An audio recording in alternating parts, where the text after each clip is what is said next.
Every summer, each of us may step outside after dark and look up.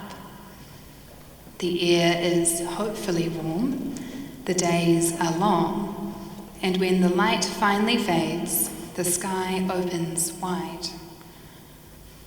For some of us, it's the only time all year that we notice the stars properly, standing barefoot on the grass or pausing at the beach while the tide comes in. We might recognise the Southern Cross, maybe Te Ika or Te Rangi, or maybe Orion's Belt, and we remember that long before streetlights and screens, the night was not simply background scenery, but a map, a story, a guide. For centuries, sailors navigated by stars. Polynesian voyagers crossed vast oceans by reading the heavens, trusting that fixed lights could guide them across moving waters. So to follow a star was not poetic, it was practical. It was a matter of life, of direction, and of survival. And that matters when it comes to the story of the Magi. Because in the Gospel reading, Matthew is not telling us a fairy tale. He is telling us about people who knew how to read the sky, who trusted that light could lead somewhere real. Now, after Jesus was born in Bethlehem of Judea, Matthew writes, Magi from the east came to Jerusalem, asking, "Where is the child who has been born King of the Jews? For we observed his star at its rising and have come to pay him homage." The first thing to notice is that the Magi were not insiders. They were not part of the covenant people. They did not grow up hearing the scriptures or learning them by heart. Instead, they were astrologers, scholars of the heavens, foreigners with accents and assumptions shaped far off from Jerusalem. They read the sky rather than the sacred texts, and yet they are the ones who noticed the star. In his homily at Epiphany last year, Pope Francis reminded us that this is no accident. The star, he says, shines in the sky and offers its light to all. It doesn't belong to one people, one language, or one tradition. It rises over borders and boundaries. It appears not to reward the worthy, but to invite the attentive. In that light, the Magi stand as a sign that the Son of God comes into the world to encounter every person, whatever their ethnicity, their culture, or the road that brought them here. So the star does not ask the Magi to become someone else in order to follow it. It meets them where they are at, using the knowledge they already know. God speaks to them through the heavens that they study, just as God speaks to the prophets through angels, and to prophets through dreams. The revelation is both universal, but it is never generic. It is both personal and contextual. And that university carries a challenge.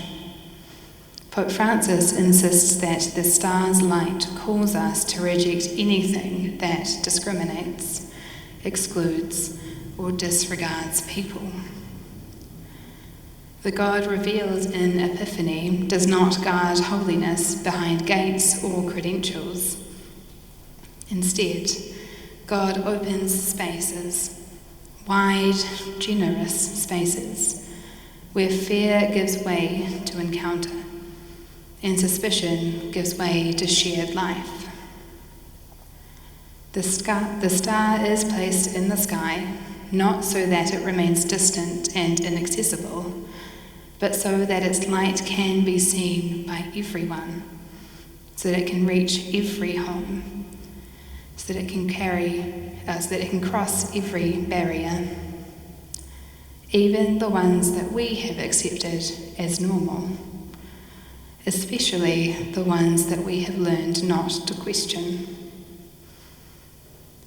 The Magi are living proof of this. They come from far away, carrying wisdom that did not originate in Jerusalem, and they are not turned away. Their difference is not a problem to be managed. It is part of the story that God is telling. They remind us that God's light reaches the most remote and forgotten corners of the world, and that sometimes it is those furthest from the centre who recognize it first. Here, in this season of summer light, when the nights are warm and the stars are visible again, Epiphany invites us to lift our eyes once more, to ask what we are orienting our lives towards, to notice which lights we are following, and where they might lead us to. Because the star of Epiphany is not hidden or selective, it shines for all of us. It rises over every boundary and reaches into every home. In our tradition, we mark that home with chalk, inscribing the doorway with the year and the initials of the Magi, C, M, and B, Caspar, Melchior, and Balthazar. And so today, in just a moment, as part of our service, we will do this together here, blessing the doors of this sacred space as a sign that God's light shines in and among us. It is a simple gesture, but it is one full of meaning. It reminds us that God's light is never distant or inaccessible. It enters our houses, our lives, and our daily routines. And this tradition is not only for church buildings. You are invited to take this tradition home with you, to inscribe your own doorways as a way of marking your household with God's presence for the year ahead. Each time you pass that doorway, you can remember the light of Christ reaches in, calling us to welcome the stranger, to open space where fear or suspicion might otherwise close us off, and to live generously in the ordinary places where love is born. And by doing this, the invisible becomes visible. The faith that we follow is not only in words or rituals, but in acts that touch our daily lives, shaping the way we encounter one another and the world around us. And so, like the Magi, we are invited to move, to let ourselves be drawn beyond what is familiar or comfortable, to follow a light that leads us not towards power or towards certainty, but instead towards encounter, towards welcome, towards love made flesh. For the star that rose over Bethlehem still shines, not as a distant relic of the past, but as a living sign of God's love, visible, generous, and near, calling us onwards, calling us outward, and calling each of us gently and persistently towards the incarnate Christ, who waits not on a throne, but in the ordinary places where love is born. Amen.